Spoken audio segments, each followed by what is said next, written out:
A lot of first-time cruisers are really nervous when it comes to sensory issues and being trapped on a cruise ship. Let's talk about it.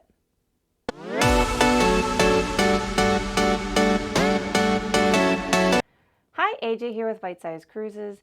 Before my first cruise, I was super nervous. I didn't know what to expect, and from things that I had heard and seen in media and everything else, I was really afraid that I was going to be miserable the entire cruise because it was going to be overwhelming from a sensory neurodivergent outlook. So today I wanted to go over 5 myths about cruising that might scare a neurodivergent person, whether or not they're true, and what you can do to help mitigate it. Starting off with number 1, cruises are loud, crowded, and overwhelming. So the idea that cruise ships are all go, go, go, go, there's no quiet spaces is a common one that I hear from people. They're just looking for a quiet vacation, but you see videos of pool decks being swarmed. You hear us talk about the buffets always being packed, and it's so easy to assume that means that there is nowhere quiet on ships. I have found that on every cruise ship I've been on, there's been at least one quiet place that I can get away to at some point during the cruise, other than my cabin. There are almost always adult-only spaces that are kind of encouraged to keep the noise down. And there are options if you are willing to pay more to kind of really make sure that you can do that. So some quiet spaces that I really enjoy is a lot of times if there is a solarium, it is adults only, or it is generally a quiet location. There are exceptions to that, especially on some of the MSC ships. The solarium has like the ping pong table and things like that in there. But in general, on a lot of ships, that is a place that you can go to kind of get away and find somewhere quiet. There's also usually a game room or library or business center that is open for use that is a little quieter that you can also duck into.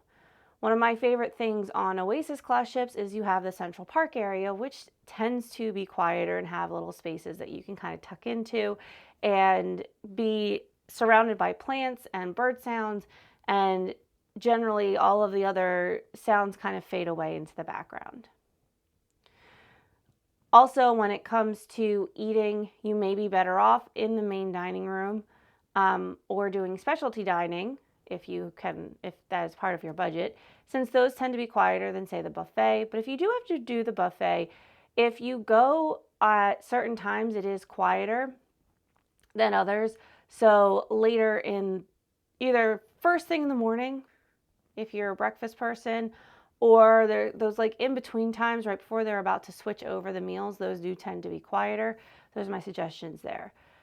Now, a lot of cruises will also have a thermal spa, and that is an additional cost. Some cruise lines offer day passes, but those are also great opportunities if you're willing to pay for it to be able to sit and be quiet in an area that usually has an amazing view. It's got hot tubs that don't have kids in it. That is definitely kids only. And that is a great space where even the music that's kind of piped in is more like spa music than it is your greatest hits. So I highly suggest that if you're looking for a place where you can just relax and decompress, and if you can afford it. There's also usually club areas also for an additional cost on the ship that do tend to be quieter and adults only, that are like sun decks and things like that. It's all dependent on the cruise line, and that's definitely something where we can help you find a place that works well for you. Myth number 2, you can't stick to a routine on a cruise ship. Now, this one, it's hard to really call it a myth. I mean, it kind of is. You can establish your own routine on a cruise ship, and if you have like a vacation routine, you can absolutely adapt it to a cruise ship. You oftentimes can pick a fixed dining time, which is really helpful, and you can kind of slot out your day as you want to. So if you have a morning routine that happens before you get out of bed, anything in the cabin, that's totally up to you. And dinners, you can kind of stick to when your dinner time is. You can do your exercise time if that's part of your routine. You can have a very loose routine the same way you can at home. The things that you can't control are when they're doing activities. So if there are specific activities that you need to get done, you are going to be working around the ship schedule with that. But for the most part, I very much have a routine on cruise ships. When we go, my days often look very similar, whereas I get up around 6, go meet John for coffee. We talk about what we're doing that day. We plan it out. We go back to our rooms. We get a little bit of work done. We meet up, do activities on board, get our filming done. We have lunch. We will usually then either go do more work or take a nap, get back up, do some evening activities, get dressed for dinner, go to a show, do some of the late night activities, and then go to bed. It's a loose routine, but like all of our days look pretty similar when we're on a cruise ship. So it's really just how much you're interested in the onboard activities that's going to sway your routine. But it's not impossible to stick to a routine. You can set it, you can plan your days the night before because you always get the daily itinerary the night before. Well, most of the ships you get a daily itinerary the night before, so you can kind of look it over and see how you want to structure your day. But you absolutely can stick to at least a loose routine. And I feel like if you need a really, really strict routine, travel in general is not going to be where you're at. But if you have that flexibility and if you can plan ahead, you can look at cruise itineraries from weeks before online. So you can get an idea of what your day might look like and you can plan it out ahead of time, which I would find useful. Myth number 3, the food will always accommodate picky eaters and allergies. So the truth of this, the ships are very, very invested in making sure that you do not have an anaphylactic reaction on board their ship. That being said, what those accommodations look like are sometimes different. So as people who have watched the channels for a long time know, I have a beef and an egg white allergy. These are very interesting to cruise with, especially when you go and do hibachi.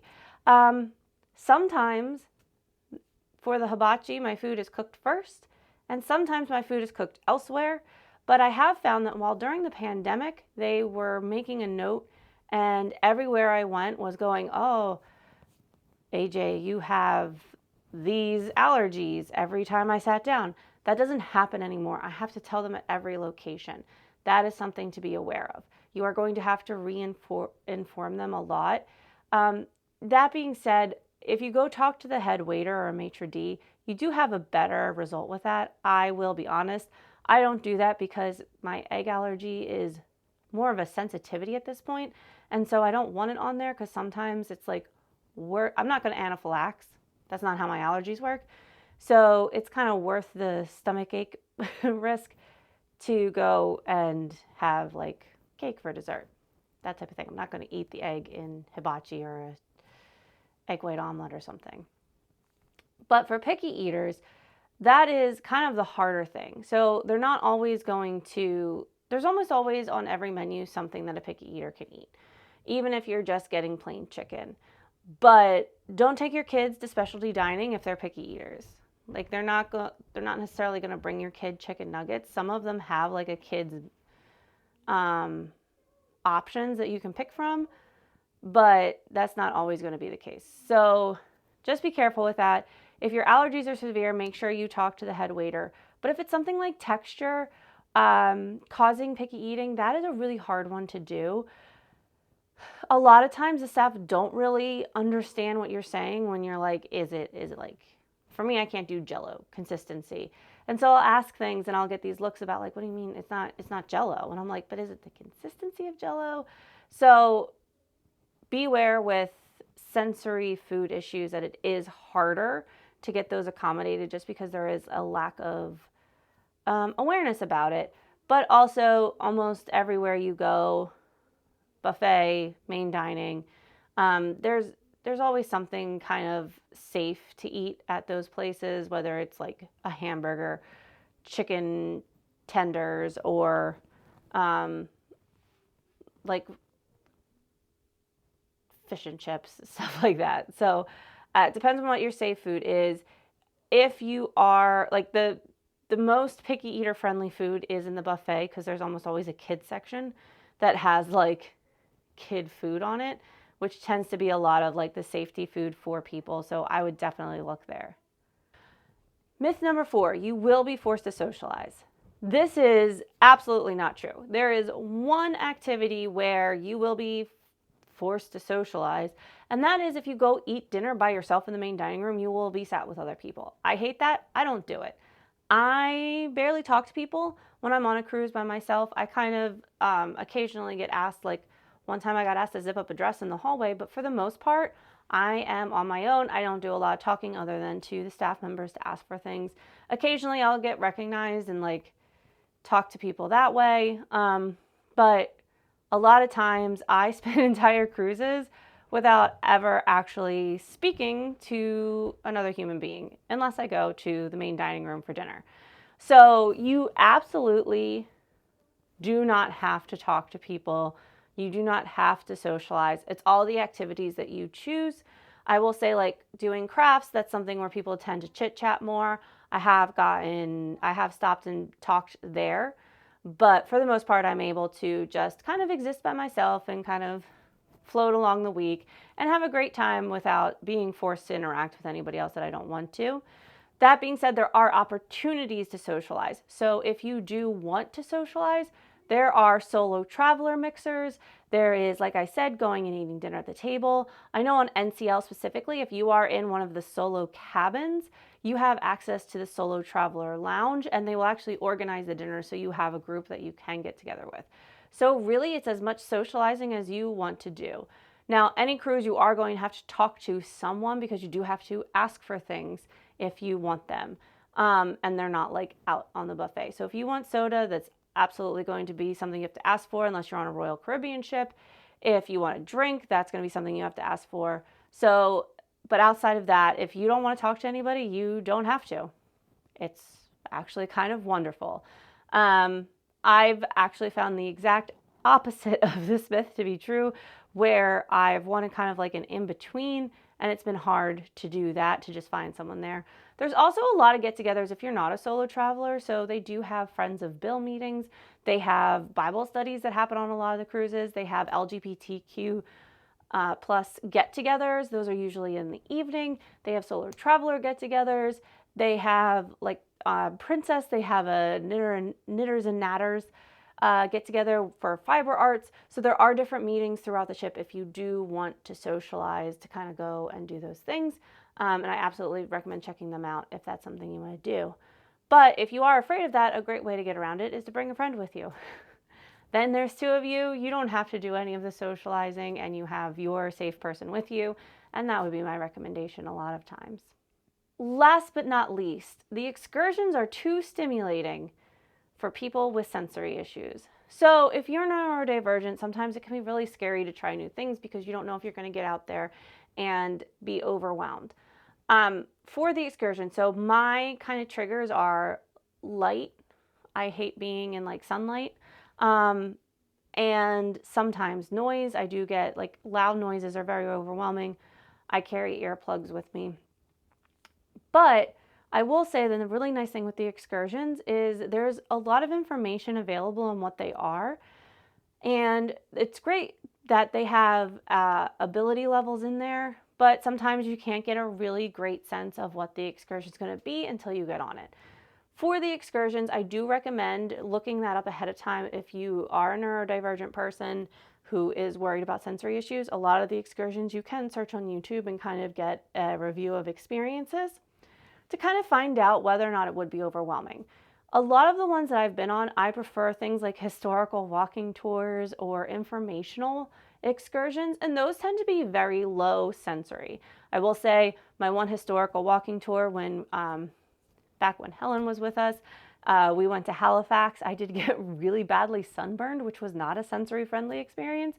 But other than that, those types of excursions have been amazing for me, both from an interest level and from a sensory level, because they are more low key.